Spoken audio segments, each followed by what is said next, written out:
System on our beloved planet is an eloquent expression of the universe's astonishing ability to come into perfect balance, and then to do what life is meant to do, to thrive. Thriving is the natural flow of life.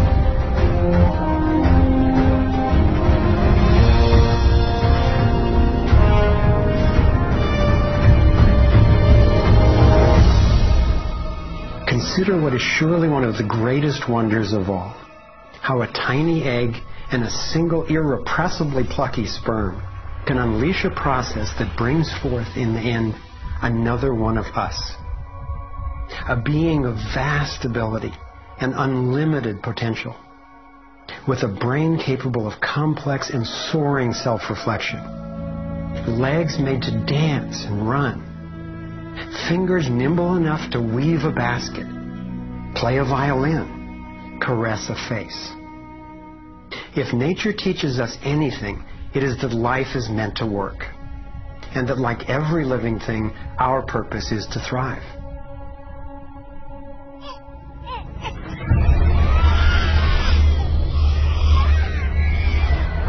And yet, for the majority of people on the planet, life is not about thriving. It's about surviving, just trying to hang on. Is this really the best we can do? Did the universe labor for nearly 14 billion years only to bring forth a species that would end up as an enemy to life itself and to its own home? I don't think so. My name is Foster Gamble, and I have spent nearly a lifetime trying to figure out what happened. What is happening that could account for the staggering agony and deprivation on this planet? As a young man, driven by the misery I saw and by my fear for our survival, I set out on a journey, seeking to answer questions like, is it even possible for humans to thrive? If so, why aren't we? My research led me to places I never expected to go, revealing surprising discoveries that seemed unrelated at first, but which turned out to be crucially connected, as you'll see. I found a code, a pattern in nature that's been embedded in arts and icons throughout the centuries. I believe this code holds the key to a new source of clean, sustainable energy that could completely revolutionize the way all people live. I came to understand how our economic system is rigged, and I found out what we can do about it. My journey revealed ways we can claim our power to create liberating, healthy systems everywhere on Earth. I have realized that we are not a mistake. We are simply mistaken. We've been blinded to our brilliance, shorn of our strength, ignorant of our genius, unaware of our true power and magnificence. But all that is about to change. I invite you to share with me the highlights of my unlikely journey. I've created this navigator to take us through time and space. Let me show you around.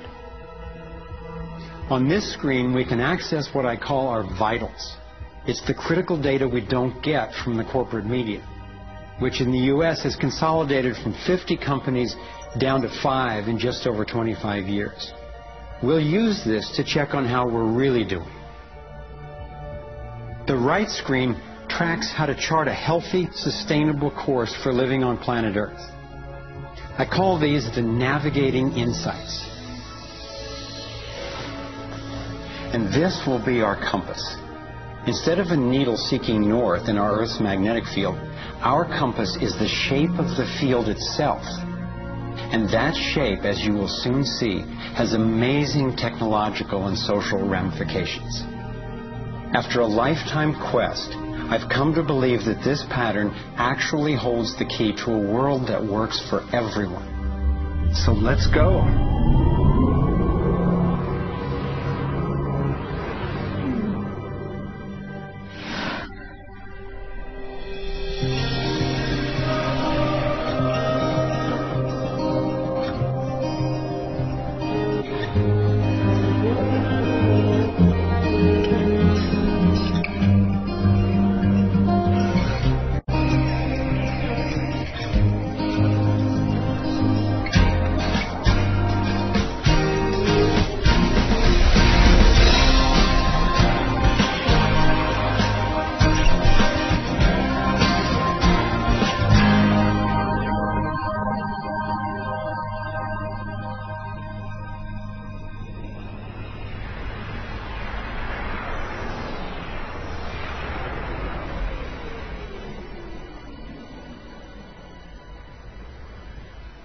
I grew up in a world of privilege and power, attending elite private schools and then Princeton University. As a direct descendant of one of the founders of Procter & Gamble, I was groomed to be a leader in the establishment. But I chose a different path.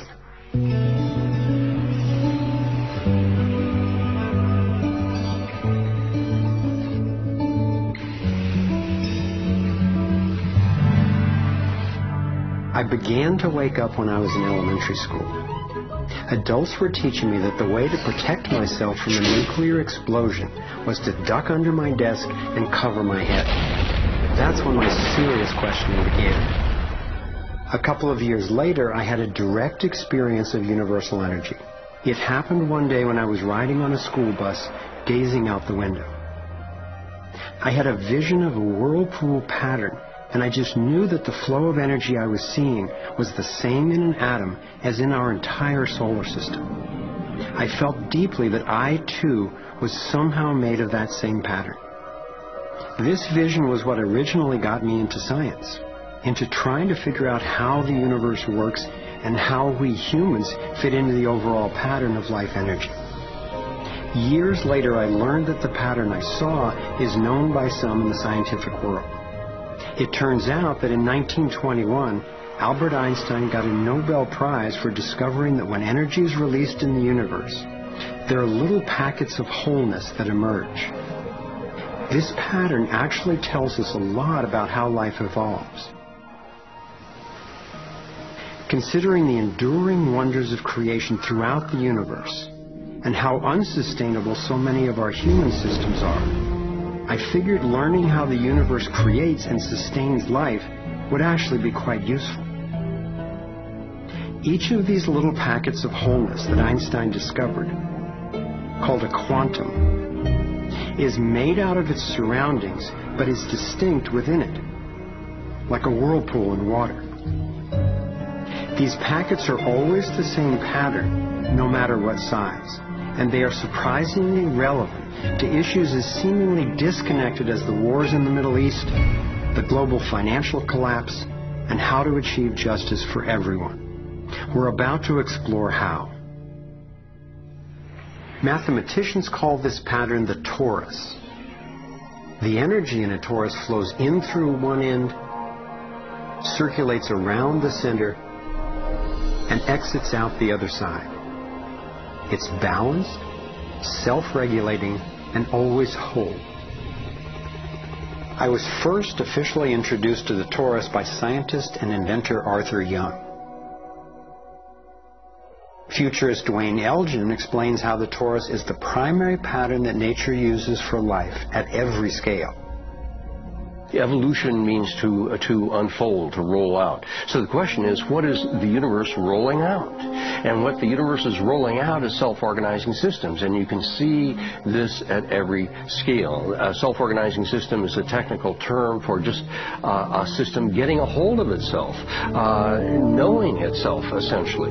And if we go to nature, we can look at and we can see these self-organizing forms throughout. We can see it in the cross-section of an orange, the cross-section of an apple. We can see it in the dynamic nature of a tornado. We can see it in the magnetic field around the Earth, a similar magnetic field around an individual. We can see it in the structure of an entire whirlpool galaxy.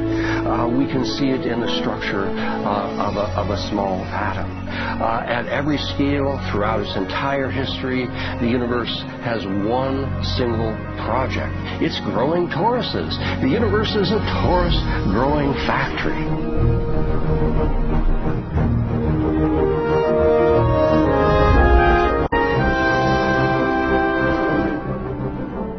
These toroidal dynamics are visible at various scales.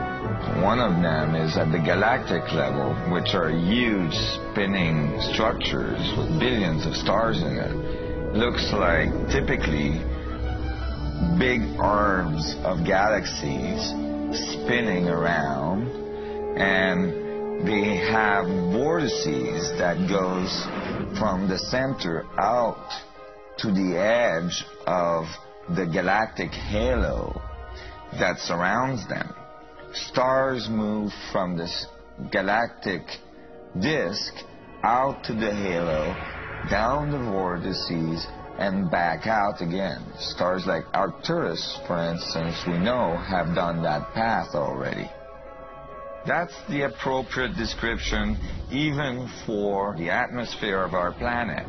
The weather goes from the North Pole down to the equator and then back up, from the South Pole up to the equator and then back down.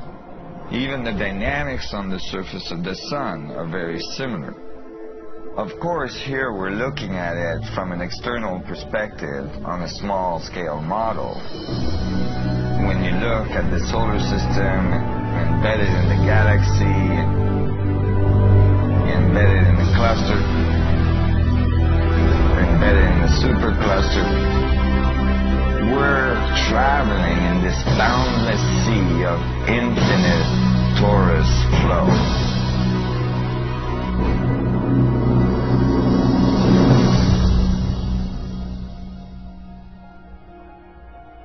The torus is like the breath of the universe. It's the